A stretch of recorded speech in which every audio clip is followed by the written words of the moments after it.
నీళ్ళు అనేది కూడా చాలా అవసరం. అందుకోసం ఇప్పుడే కాదు, పూర్వం నుంచి కూడా స్వాతంత్రం రాక మునుపు నుంచి కూడా రాయలసీమకు ఆ రోజు బ్రిటిష్ పాలకులు కూడా మెకంజాట్ల వాళ్ళు కూడా ఇక రాయలసీమకు అనేది కూడా కృష్ణా జలాలు మళ్లించినప్పుడే ఇది సాధ్యమవుతుంది. ఇక్కడ నుంచి ఈ కరువు ఇవన్నీ కూడా పోతాయి. నీరు అనేది ఎందుకంటే భూములు చాలా సారవంతమైనవి, రెడ్ సాయిల్ కానీ బ్లాక్ సాయిల్ కానీ, కానీ దీని నీరు మాత్రం లేదు. నీరు అనేది కూడా అందించాలని చెప్పేసి అనేకమైన పోరాటాలు కూడా జరిగాయి. వాటి కోసమే ఆ రోజు తుంగభద్ర నుంచి కూడా తుంగభద్ర డ్యామ్ నుంచి మన రాయలసీమకు నీళ్లు వస్తున్నా ఆ నీళ్ళు అనేది కూడా ముఖ్యంగా పైవైపు అంటే తుంగభద్ర డ్యామ్కు పైవైపులోనే అనేకమైన డ్యాములు అవన్నీ కూడా కట్టిన దానివల్ల రాను రాను కూడా తుంగభద్రలో కూడా నీరు కూడా తగ్గిపోతే మనకు ఉండేదంతా కూడా శ్రీశైలంకి వచ్చే కృష్ణా జలాల వల్లనే రాయలసీమ తీసుకొని రావాలని చెప్పేసి చాలామంది పోరాటాలు చేస్తున్నా కూడా సార్థకత అనేది కూడా ఏర్పడింది.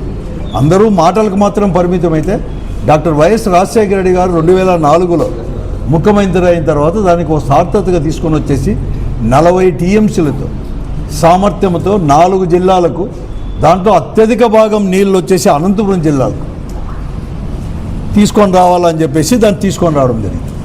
ఆ రోజు నుంచి కూడా ప్రారంభమైనా కూడా డాక్టర్ వైఎస్ రాజశేఖర రెడ్డి గారు ముఖ్యమంత్రి ఉండే, తర్వాత రోసయ్య గారు వచ్చిన, ఆ తర్వాత మళ్ళీ కూడా కిరణ్ కుమార్ గారు వచ్చిన, కడకు 2012లో ఆ కృష్ణా జలాలు శ్రీశైలం నుంచి అందరినీ ద్వారా జీడిపల్లికి తీసుకొని వచ్చినప్పుడు కూడా మళ్ళా దాన్ని వెడల్పు చేసి పూర్తి 40 టీఎంసీలు కాదు, అవసరం వస్తే 80 టీఎంసీలు కానీ అంతకంటే ఎక్కువగా తీసుకొని రావాలా అని చెప్పి కూడా కోరుతూ ఉన్నారు. మళ్ళీ అప్పటి నుంచి కూడా పోరాటాలు కూడా చేస్తూ ఉన్నారు. ఈరోజు మొట్టమొదటిగా 40 టీఎంసీలు వచ్చి 3850 క్యూసిక్ల కెపాసిటీతో సామర్థ్యంతో ఆ కాలువ తవ్వితే ఎందుకో కానీ ఆ సామర్థ్యం అనేది కూడా పంపులు 12 పంపులు 350 క్యూసిక్లతో ఉన్నా కానీ నీరు వస్తానేది మాత్రం 2200 జీడిపల్లికి. కాబట్టి దాన్ని 3850 చేసేది కాకుండా జగన్మోహన్ రెడ్డి గారు ముఖ్యమంత్రిగా ఉన్నప్పుడు ఈ రాష్ట్రంలో ఉండే ప్రజలందరూ కూడా, ప్రజలతో పాటు రాజకీయ పార్టీలు మేము అందరూ కూడా అడిగితే, ప్రజాప్రతినిధులు అడిగితే 10,000 12,000 చేయమంటే 6,300 చేసిండేది. కానీ ఈరోజు కనీసం 6,300కైనా కానీ వెడల్పు చేస్తారేమో అంటే 2024లో చంద్రబాబు నాయుడు గారు ముఖ్యమంత్రి అయిన తర్వాత ఎవరు కానీ ఊహించలేదు. ఏమన్నా జగన్మోహన్ రెడ్డి గారు 6,300 చెప్పాడు, కానీ మొట్టమొదటి నుంచి కూడా ఇక్కడ ఉండే ప్రజలంతా కోరేదంతా కూడా, రాయలసీమ ప్రజలు కోరేది, అన్ని రాజకీయ పార్టీలు కోరేది 10,000 12,000 క్యూసిక్లు కాబట్టి అంత చేస్తాడో అని చెప్పి అనుకునే తరుణంలో 6,300 కాకుండా ఇంకా కూడా 3,850 ఒరిజినల్గా ఎంత అనుకున్నామో అంతకే చేసి పనులు వెంటనే కూడా ప్రారంభిస్తాము అని ఓ దిక్కు చెప్తూనే, మరొక వైపు కూడా పోలవరం ప్రాజెక్టు ఇంకా 2 సంవత్సరాల్లో పూర్తి అవుతుంది. ఈ పూర్తి అయిపోతుంది తరుణంలో గోదావరి జలాలనే బనకచెర్లకు తీసుకొని వచ్చేసి రాయలసీమకు సస్యశ్యామలం చేస్తాము, పోతిరెడ్డి రెగ్యులేటర్ ద్వారా అన్నీ కూడా నీళ్ళు ఇస్తానని చెప్పి కూడా చెప్తా ఉన్నాడు. చాలా సంతోషం. మేము ఒకటే అడిగేది, మీరు ఎప్పుడైతే బనకచెర్లకు నీళ్లు తీసుకొని వస్తే బనకచెర్ల నుంచి డైరెక్ట్గా అనంతపురం జిల్లాకు, చిత్తూరు జిల్లాకు నీళ్ళు రావు.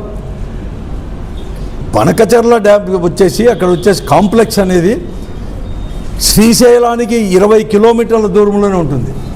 అక్కడి నుంచి డైరెక్ట్గా పోతిరెడ్డి రెగ్యులేటర్ కాలువలో చేస్తే హెచ్ఎన్ఏ అది హంద్రి ఇది గాలేరు నగరికి అక్కడంతా ఉపయోగం వస్తుంది. కానీ కర్నూలు కడపకి తీసుకొని పోవచ్చు, కానీ అనంతపురానికి చిత్తూరుకు తీసుకొని పోవాలంటే మళ్ళీ కూడా ఒక లిఫ్ట్ దారులను అంటే శ్రీశైలం తీసుకొని రావాలంటే ఏకైక వాటర్ సోర్స్ నీరు తీసుకొచ్చేది హంద్రీ నీవా మాత్రమే.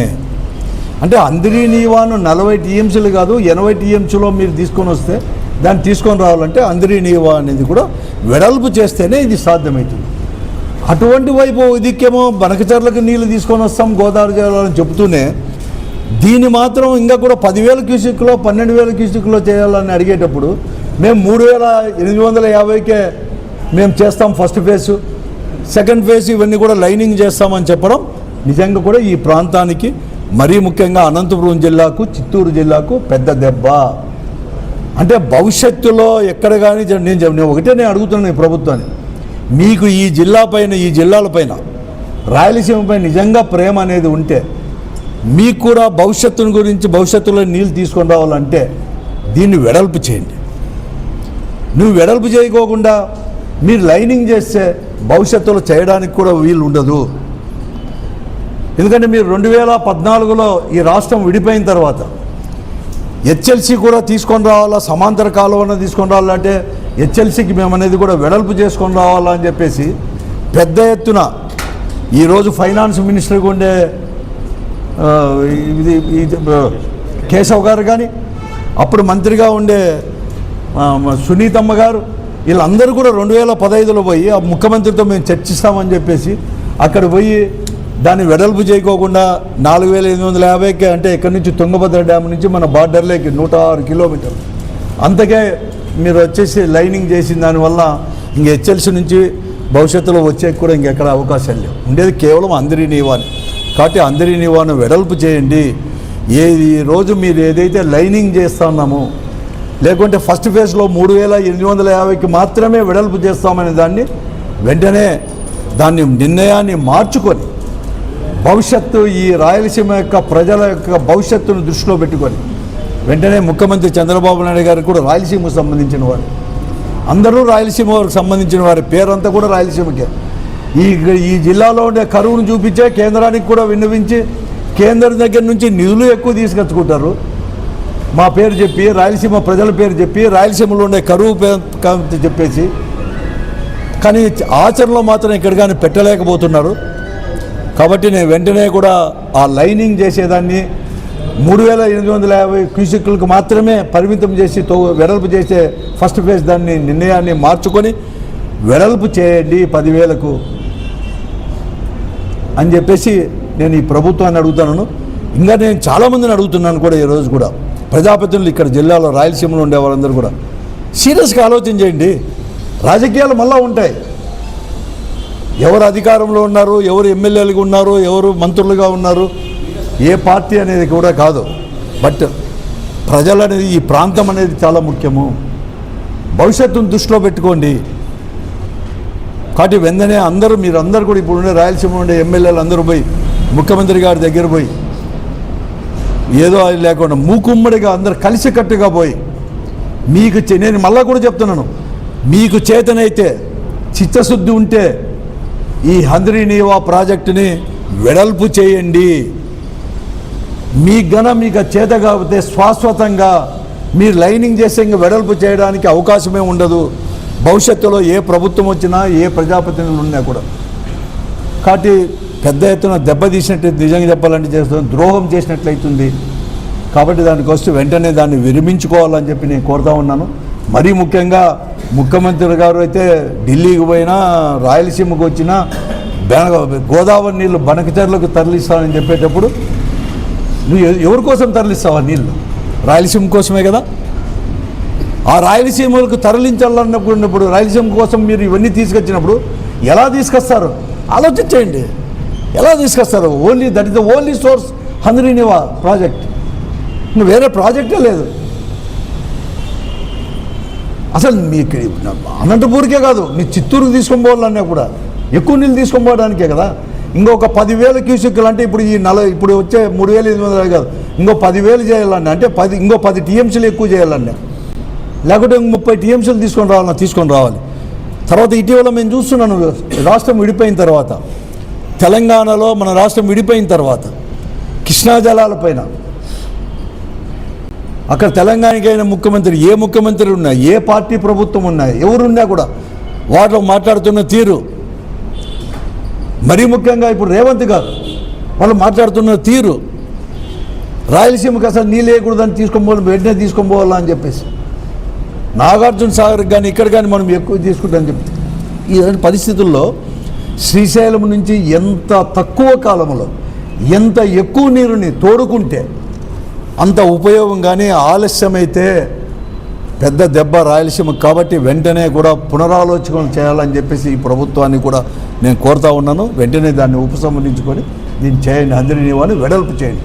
మీకు వెడల్పు చేయడానికి మనసు లేకపోతే, చేత కాకపోతే శాశ్వతంగా అదనంగా నీళ్లు తీసుకోవడానికి మీరు అడ్డు కూడా కట్టినట్లయితుంది. కాబట్టి నేను హెచ్చరిస్తున్నాను కూడా అందరికీ. కాబట్టి వెంటనే అందరూ కూడా, ముఖ్యంగా మరీ ముఖ్యంగా కేశవ్ గారికి అన్ని విషయాలు తెలుసు. ఈ జిల్లాలో ఉండే ప్రజాప్రతినిధులకు అందరికీ కూడా తెలుసు, అలాగే కర్నూలు జిల్లాలో కూడా అందరికీ కూడా. ఎందుకంటే కర్నూలు జిల్లా నుంచి ప్రాతినిధ్యం వహిస్తున్న జనార్దన్ రెడ్డి గారు కానీ, భరత్ గారు కానీ, ఎందుకంటే భరత్ గారి యొక్క తండ్రి గారు వెంకటేశ్వర్లు గారు మంత్రిగా ఉన్నప్పుడు రాయలసీమ గురించి అంత ఎక్కువ పెద్ద ఎత్తున మాట్లాడేవారు, నీళ్ళు ఇవన్నీ కూడా. కాబట్టి వీరందరూ కూడా దీనిపైన ఆలోచన చేసి వెంటనే కూడా ఈ హంద్రీ నీవాని వెడల్పు చేయాలని చెప్పి ఆలోచనతో ముందుకు పోవాలి. లైనింగ్లు అవన్నీ కాదు ఇప్పుడు కావాల్సింది, మొదట వెడల్పు చేయండి, తర్వాత ఆలోచన చేస్తాం. లైనింగ్ చేయాలన్నా వద్దా భవిష్యత్తులో వెడల్పు చేసిన తర్వాత 10-12 వేల క్యూసెక్కులు తీసుకొని వచ్చిన తర్వాత మళ్ళీ చేయాలని చెప్పి ఆలోచిస్తాం.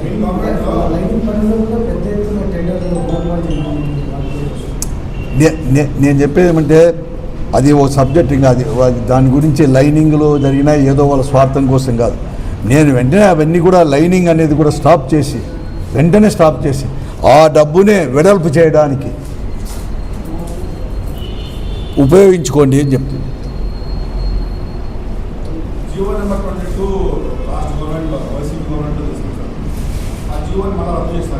అవును, రద్దు చేశాడు, జీవో నెంబర్ చేశాడు.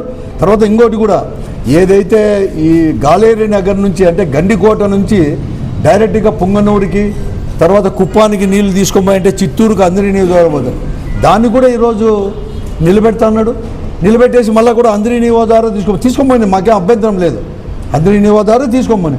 కానీ ఇవన్నీ తీసుకోపోవాలంటే భవిష్యత్తులో తీసుకొని రావాలంటే అతను చెప్పినట్లుగా అదనంగా కూడా మళ్ళీ బనకచెర్లకు గోదావరి నీళ్లు కూడా మళ్ళిస్తా అని చెప్పి కావాలంటే మళ్ళీ నీళ్ళు వచ్చి రాయలసీమకు రావాలంటే ఓన్లీ సోర్స్ ముఖ్యంగా అనంతపురం జిల్లాకును తర్వాత చిత్తూరు జిల్లాకు వచ్చి హంద్రీ నీవా అంటే ఇంతకంటే ఎక్కువ నీళ్ళు తీసుకొని రావాలంటే ఇంతకంటే ఎక్కువ వెడల్పు చేయాల్సిందే. చిన్న గుడ్డిగా ఎవరు పిల్లోని అడిగినా కూడా చెప్తాడు, నీళ్ళు ఇంతకంటే ఎక్కువ చేయాలంటే దీన్ని వెడల్పు చేయాలి కదా అంటాడు.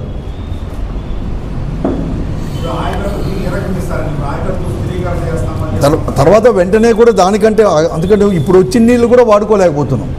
కాబట్టి ఆయకట్టు స్థిరీకరణ చేయడానికి అంటే ఇవన్నీ కూడా డిస్ట్రిబ్యూటర్లు కూడా దాన్ని రెడీ చేసి దానిపైన ఆలోచన చేయకుండా, డిస్ట్రిబ్యూటర్ల పైన ఆలోచన చేయకుండా, దీన్ని వెడల్పు చేసేది ఆలోచన చేయకుండా దీనికంతా కూడా కంప్లీట్ చేసి సీజ్ చేస్తాను, ఇంకా అదనంగా నీళ్ళు తీసుకోవడానికి సీజ్ చేస్తాము, మేమంతా కూడా లైనింగ్ చేసి అనే నిర్ణయాన్ని వెనక్కి తీసుకోవాలని చెప్పి నేను అడుగుతున్నాను. అంతకంటే బాధాకరం ఏమంటే ఈఎన్సీ ముగ్గురేమో ఉన్నారు ప్రజెంట్ ఈఎన్సీ వారికి కూడా అన్ని సబ్జెక్టు తెలుస్తుంది, ఇంజనీర్లకు తెలిసి వారు ఎందుకు చెప్పలేకపోతున్నారు ఈ ప్రభుత్వానికి? లేకపోతే ఆ ఇంజనీర్లు చెప్పినా కూడా వీళ్ళు ఏమన్నా ముఖ్యమంత్రి గారు వాళ్ళు ఏమన్నా వినలేదా? లేకపోతే ఈఎన్సీ వారు అందరు కూడా ఆ ప్రాంతం వారే కాబట్టి అక్కడికే నీళ్ళన్నీ తీసుకొని పోవాలని చెప్పేసి ఏమన్నా ఆలోచన చేస్తున్నారో కూడా నేను ఆలోచన చేసుకోండి. రాయలసీమ ప్రజాప్రతినిధులకు అందరికీ కూడా ముఖ్యంగా కూడా నేను కోరుతాను. ఎందుకంటే అది ఇక్కడ ఈఎన్సీ వారే చాలా కూడా ద్రోహం చేసినట్లేదు ఇంజనీర్లు కూడా. కాబట్టి దీనిపైన